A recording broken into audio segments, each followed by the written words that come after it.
Hello viewers, mister এসআরডির আজকের ভিডিওতে সবাইকে স্বাগতম। যারা এখনও সিজন 1 বা সিজন 2 এর আগের এপিসোডগুলো দেখোনি তারা ডেসক্রিপশন বক্সে দেওয়া লিঙ্ক থেকে দেখে নিতে পারো। এপিসোডের শুরুতে আমরা গুহারিয়ার বন্ধুদেরকে গেস্ট হাউসে বসে থাকতে দেখি। তখন আঙ্কেল ফারি আসে আর বলে যে বাইরে ওয়েদারের অবস্থা খুব খারাপ হয়ে গেছে, কিন্তু এখনও তো হেসন আর তার ভাইয়ের কোনো খোঁজ পাওয়া গেল না। গাউন আঙ্কেলকে বলে তাদের উচিত তাড়াতাড়ি পুলিশকে ইনফর্ম করা। আঙ্কেল ফারি পুলিশকে কল করতে যায়, কিন্তু দেখা যায় তার ফোনে কোনো নেটওয়ার্ক নেই। তখন গাউন, গুহারিয়া, হিউনো তিনজন একসাথে ওদের ফোন বের করে আঙ্কেলকে দেওয়ার জন্য, কিন্তু ওরাও খেয়াল করে যে ওদের ফোনেরও নেটওয়ার্ক নেই। কাংলিম কিছু একটা ভাবছিল।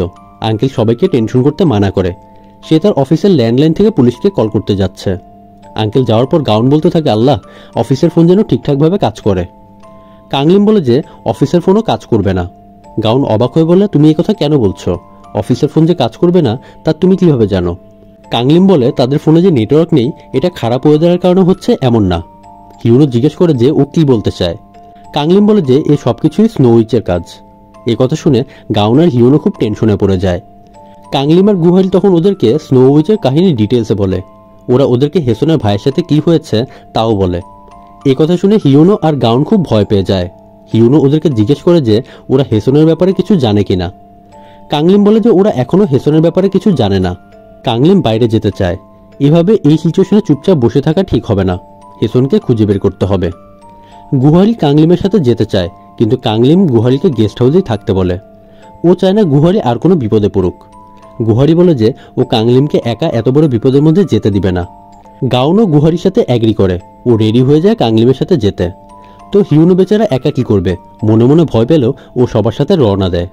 তো পরের সিনে ওদেরকে ওই জায়গায় দেখা যায় যেখানে গতরাতে ভূতনি হেসনের ভাইকে বরফ বানিয়ে দিয়েছিল, কিন্তু আজ ওখানে কিছুই দেখা যায় না। গুহারি অবাক হয়ে বলে, কি ব্যাপার, এখানেই তো ছিল, এখন কই গেল? কাংলিম ওদেরকে ও না ফিরা পর্যন্ত সেখানেই ওয়েট করতে বলে। ও চলে যায় স্নোউইচের সন্ধানে। ওকে একা যেতে দেখে গুহারি বলে যে ওরা তিনজনও কাংলিমের পিছু নিবে।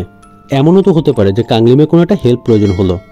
গাউন রাজি হয়, কিন্তু হিউনো এত বিপদে যেতে রাজি হচ্ছিল না। ও ইশারায় গাউনকে যেতে মানা করে। ওরা যতক্ষণ ইশারায় কথা বলছিল ততক্ষণে গুহারি একাই কাংলিমের পিছনে পিছনে রওনা দিয়ে দেয়। আর অন্যদিকে হিউনো গাউনকে মানিয়ে ফেলে কাংলিমের কথা মতো সেই জায়গাতেই ওয়েট করার ব্যাপারে। কাংলিমকে দেখা যায় দৌড়ায় দৌড়ায় এক জায়গায় আসতে। সেখানে এক গাছের পিছনে স্নোউইচ দাঁড়িয়ে ছিল। ভূতনি কাংলিমকে দেখেই গায়েব হয়ে যায়। আর তখনই গাছের পিছন থেকে হেসন বেরিয়ে আসে আর কাংলিমকে সেখানে আসতে বলে। কাংলিম সেখানে হেসনের বরফে জমা ভাইকেও দেখতে পায়। ভাইয়া হেল্পের জন্য কাংলিমকে ডাকছিল। কাংলিম ওর দিকে এগিয়ে যাচ্ছিল। তখনই হেসন আর ওর ভাই দুজনেই গায়েব হয়ে যায়। স্নোউইচ আবারও এসে পড়েছে। আসলে স্নোউইচই তার পাওয়ার দিয়ে হেসন আর হেসনের ভাইয়ের রূপ নিয়ে সামনে আসছিল। কাংলিম তো কনফিউজড হয়ে যায়। তখন ভূতনি আবারও গায়েব হয়ে যায়। কাংলিমও আবারও ভূতনিকে খুঁজতে শুরু করে। ওদিকে গুহারিকে দেখা যায় কাংলিমকে খুঁজতে খুঁজতে একটা টিলার উপর উঠেছে। তখন ওর পা পিছলে যায়। কাংলিম গুহারি চিৎকারের আওয়াজ শুনতে পায়। সে ছুটে যেতে থাকে গুহারিকে হেল্প করতে। ওই টিলার কাছে এসে কাংলিম দেখে যে গুহারি নিচে পড়ে গেছে। কাংলিম গুহারির নাম ধরে ডাকতে থাকে, কিন্তু গুহারি কোনো জবাব দেয় না। তখন কাংলিম গুহারিকে বাঁচাতে নিচে নামে। জ্ঞান ফেরার পর গুহারি কাংলিমকে দেখতে পায়। ওরা নিচের দিকে তাকিয়ে একটা ঝিল দেখতে পায়, কিন্তু ঝিলের পানি জমে একদম বরফ হয়ে গেছে। গুহারি তো এমন দেখে ভয় পেয়ে যায়। কাংলিম বলে, তোমার কপাল ভালো যে এই জায়গায় পড়েছ, আরও নিচে পড়লে তো মরে যেতে। গুহারি আর কাংলিম ওখান থেকে চলে যাচ্ছিল। তখন গুহারি নজর পড়ে পাশেই জমে থাকা বরফে। ও সেখানে একটা রিং দেখতে পায়। গুহারি ভাবে যে এটা আবার কার রিং। ও রিংটা উঠিয়ে নিজের কাছে রেখে দেয়। গাউন আর হিউনোকে দেখা যায় জঙ্গলে বসে থাকতে। গাউন কিছু একটা ভাবছিল। হিউনো গাউনকে গুহারিকে নিয়ে চিন্তা করতে মানা করে। গাউন বলে, আমি গুহারিকে নিয়ে ভাবছি না, কাংলিম ওর পাশে থাকলে ভয়ের কিছু নেই। হিউনো তখন নিজেকে বীরপুরুষ জাহির করতে বলে, তুই নিজের সেফটি নিয়েও ভাবিস না, কোনো বিপদ এলে আমি তোকে বাঁচাবো। এই কথা শুনে গাউন হিউনোর দিকে তাকিয়ে থাকে। হিউনো লজ্জা পেয়ে বলে, আরে আমি তো ফ্রেন্ড হিসেবে তোকে এমনটা বললাম, এক ফ্রেন্ড আরেক ফ্রেন্ডের বিপদে হেল্প করবে না? আসলে হিউনো যে গাউনকে এই কথা কেন বলেছিল তা তো আমরা ভালো করেই জানি। হিউনো গাউনকে চকলেট দেয়। চকলেট নেওয়ার সময় গাউনের হাত পড়ে হিউনোর হাতে। আর হিউনো তো आँखों में तेरी अजब सी अदाएं हैं। বন্ধুরা, ভিডিওটিতে আপনাদের 1 সেকেন্ডের একটা লাইক বা ছোট একটা কমেন্ট পারে আমাদের অনেকখানি উৎসাহ দিতে। তাই লাইক, কমেন্ট বা সাবস্ক্রাইব করে আমাদের পাশে থাকুন। যাই হোক, হিউনোর এই রোমান্টিক মোমেন্টটা অল্প সময়ই টিকে, কারণ পিছন থেকে কোনো একটা আওয়াজ পেয়ে দুজনেই ভয় পেয়ে যায়। পিছনে ফিরে কাউকে দেখা যায় না। গাউন হিউনোকে সাহস দিতে বলে যে গাছ থেকে হয়তো কোনো ডাল ভেঙে পড়েছে। হিউনো আসলে অনেক ভয় পেয়েছিল, কিন্তু গাউনের সামনে ও নিজের ভয়টা প্রকাশ করতে পারে না। ওরা দুজনেই কাংলিম আর গুহারিকে খুঁজতে বের হয়। অন্যদিকে গুহারিকে দেখা যায় পাথর বেয়ে বেয়ে উপরে উঠছে। উপরে উঠে কাংলিমকে হেল্প করার জন্য সে হাত বাড়ায়। কাংলিম গুহারির হাত ধরে উপরে উঠছিল, কিন্তু তখন গুহারি কাংলিমের পায়ের কাছে ওই ভূতনিকে দেখতে পায়। ভূতনি কাংলিমে পা টেনে ওকে ফেলে দেওয়ার চেষ্টা করছিল, কিন্তু গুহারিও জানপ্রাণ দিয়ে কাংলিমকে টেনে ধরে রাখে। ভূতনি হুট করেই গায়েব হয়ে যায়, আর কাংলিম গুহারিকে সাবধান হতে বলে, কারণ ভূতনি এবার গুহারির পাশে এসে পড়েছে। গুহারি তো ভূতনিকে দেখে ভয় পেয়ে যায়। ভূতনি গুহারিকে কাংলিমের হাত ছেড়ে দিতে বলে। গুহারি এমনটা না করলে সে ওদের দুজনকেই মেরে ফেলবে, কিন্তু গুহারি বলে যে ও কাংলিমের হাত ছাড়বে না। ওদিকে হিউনো আর গাউন বন্ধুদের খুঁজছিল। হিউনো গাউনকে বলে যে ওদের খুঁজতে খুঁজতে না জেনে আমরাই হারায় যাই। গাউন জঙ্গলের মাঝে একটা বাড়ি দেখতে পায়। এই জঙ্গলের মাঝে আবার কে থাকে? গাউন হিউনোকে বলে, চল বাড়িতে গিয়ে দেখি কারো হেল্প পাওয়া যায় কিনা। বাড়িতে এসে ওরা ভয়ে ভয়ে দরজা নক করে। তখনই ভেতর থেকে কেউ একজন বেরিয়ে আসে। এখানে একটা লোককে দেখা যায়, আর লোকটার গালে বিরাট বড় একটা কাটা দাগ। এখানেই এই এপিসোড শেষ হয়। কে এই লোক, আর গুহারি কি পারবে কাংলিমকে বাঁচাতে?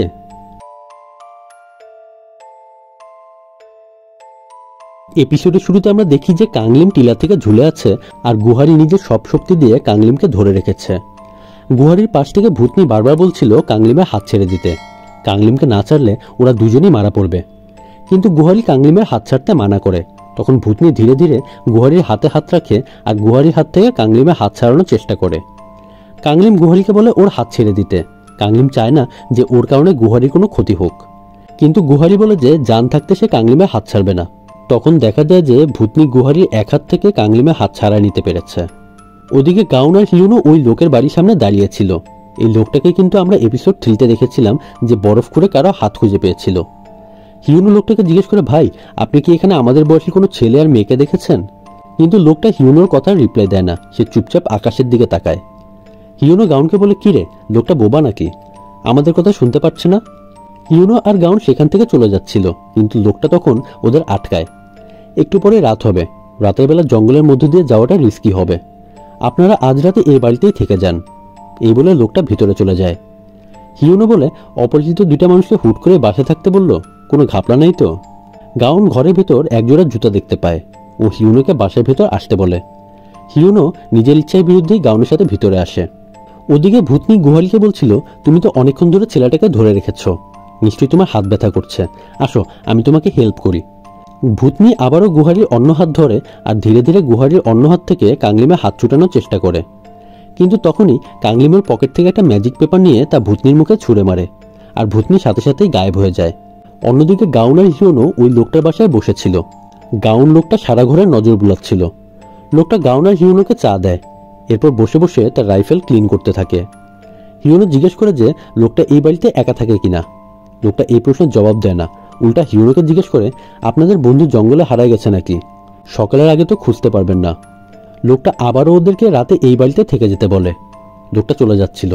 গাউন আবারও জিজ্ঞেস করে যে সে এই বাড়িতে একাই থাকে কিনা। ওর সন্দেহ হচ্ছিল, কারণ বাড়িটা একজনের থাকার জন্য অনেক বড়। লোকটা বলে যে সে একাই থাকে। সে বাসার একটা রুমে তালা লাগায় আর নিজে বাইরে চলে যায়। কাংলিম আর গুহারিকে ওই জায়গায় বসে থাকতে দেখা যায় যেখানে ওরা গাউন আর হিউনোকে রেখে গিয়েছিল। ওদেরকে না দেখে কাংলিম টেনশনে পড়ে যায়। সন্ধ্যায় লোকটা বাসায় ফিরে দরজা দিয়ে উকি মেরে দেখে যে গাউন আর হিউনো ঘুমিয়েছে কিনা। দেখা যায় ওরা দুজনেই ঘুমিয়ে আছে। লোকটা চলে যায়। আসলে শুধু হিউনো ঘুমিয়েছিল, গাউন ঘুমিয়ে থাকার ভান করছিল আর ওয়েট করছিল যে লোকটা আবার কখন যাবে, তাহলে সে ঘরটা সার্চ করবে। ও তো বাসায় ঢোকার সময় আরেকটা জুতা দেখেছিল। সে হিউনোকে ঘুম থেকে উঠায়। গাউন হিউনোকে বলে যে এটা হেসনের জুতা। হিউনো তো চমকে ওঠে। তোমাদের মনে আছে না যে হেসনকে জঙ্গলের মধ্যে কোনো একটা লোক মুখ চেপে ধরেছিল? এটাই সেই লোক। হিউনো গাউনকে জিজ্ঞেস করে, তোর কি মনে হয় এই বাড়িতে হেসনকে আটকে রাখা হয়েছে? গাউন বলে, শিওর না, কিন্তু ডালমে কুচ কালা তো জরুর হ্যাঁ। গাউন ওই বন্ধ রুমটা দেখিয়ে বলে যে এই রুমটা ওদের চেক করতে হবে। হিউনো বলে, রুমে তো তালা লাগানো, তাহলে আমরা ঢুকবো কিভাবে? গাউন বলে, রুমে তো নিশ্চয়ই কোনো জানালা আছে, আমরা বাইরে থেকে ঢোকার ট্রাই করব। ওদের আর সময় নষ্ট করা ঠিক হবে না, লোকটা আসার আগেই রুমটা চেক করে ফেলা দরকার। হিউনো আর গাউন বাইরে আসে। ওরা ওই রুমের বাইরে একটা জানালা দেখতে পায়। জানালার বাইরে থেকে ওরা উঁকি মারে। গাউন বলে যে ওর মনে হয় রুমে কেউ আছে, কিন্তু তখন পিছন থেকে ওই লোকটা এসে পড়ে। আপনারা এখানে কি করছেন? গাউন আর হিউনো ভয় পেয়ে যায়। হিউনো মিথ্যা করে বলে যে ওদের ঘুম আসছিল না, এজন্য বাইরে হাঁটতে এসেছে। লোকটা ওদের ঘরে চলে যেতে বলে। ঘরে এসে দেখা যায় লোকটা ঘরের মেইন দরজা লক করে দিয়েছে। গাউন খেয়াল করে যে লোকটার হাতে অনেকগুলো চাবি।